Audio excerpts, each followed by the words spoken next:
All right, this is a test run. System of equations in 3 variables. Saul was asking me about these, and of course, the 2 I assigned you guys for special cases, infinitely many solutions. So before I get into those ones, I wanted to start with one more common problem. All right. So just like with a regular system of equations, when there's 2 variables or more, you always have to figure out a way to eliminate a variable. And if you can solve for one, then you can go back and use that value to solve for the other. It's pretty much the same plan with 3 variables, it's just a little trickier. But sometimes you can get lucky right off the bat, and that happens on this one.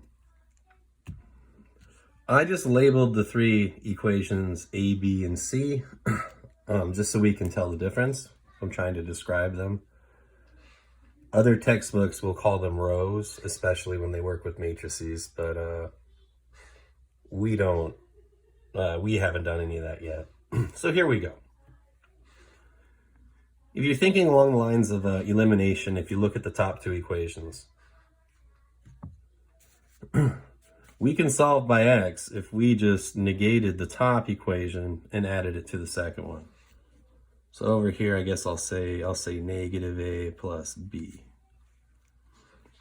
So if we negate everything there, negative x plus y minus z is negative 9. And 2x minus y plus z equals 12. If you can hear them singing bingo in the background, that's going to be a common theme here at the Mackey house during the quarantine. So, good times. All right, here we go. So when we combine them, negative x plus 2x, excuse me, is just going to give you x. Your y's will cancel, and so will your z's. So we've actually already solved for x. It looks like x is 3.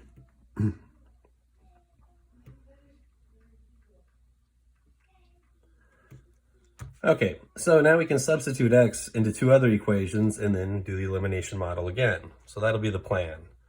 So let's take A and C. And I think something will go away right away. It looks like our y's will cancel out. So if you substituted 3 for x, we'll write that. Go ahead, we'll sub. So here was step 1, here's step 2. So it looks like 3 minus y plus z is going to be 9. And 2 times 3 are 6. Oh, excuse me, I'm using the wrong one. Oh, Mr. Mackey, idiot. So that one's going to be a negative 3. I'm sorry, I'm using z. I'm using c. There we go. So those 3's will just cancel each other out. I mean, you can move them to the other side, that's fine. Or they would have just canceled. Maybe you didn't see that. So maybe you would have simplified it. Is negative y plus z is going to equal 6. And y plus 3z is going to equal 14 in this case. But like you'll see, we'll still get 20 when we add them together. All right, so combining the 2, y goes away. 4z is going to equal 20. So it looks like z is 5. All right, so now that we have 2 values, we can just pick any equation and plug them in. So I guess we'll just do the top one. We'll sub them into A. So step 3, sub x equals 3 and z equals 5 into our first one. So 3 minus y plus 5 is going to be 9, or negative y plus 8. So it looks like negative y would equal 1, or y is just simply negative 1. Okay, and just like with a system of equations, if there were two equations, you would write the answer as an ordered pair.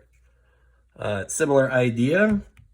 Z is just another coordinate, so this would be in a three-dimensional plane. Save that for another time. So the solution is going to be 3, -1, and 5. That's going to be the place where all three lines meet. All right, there you go.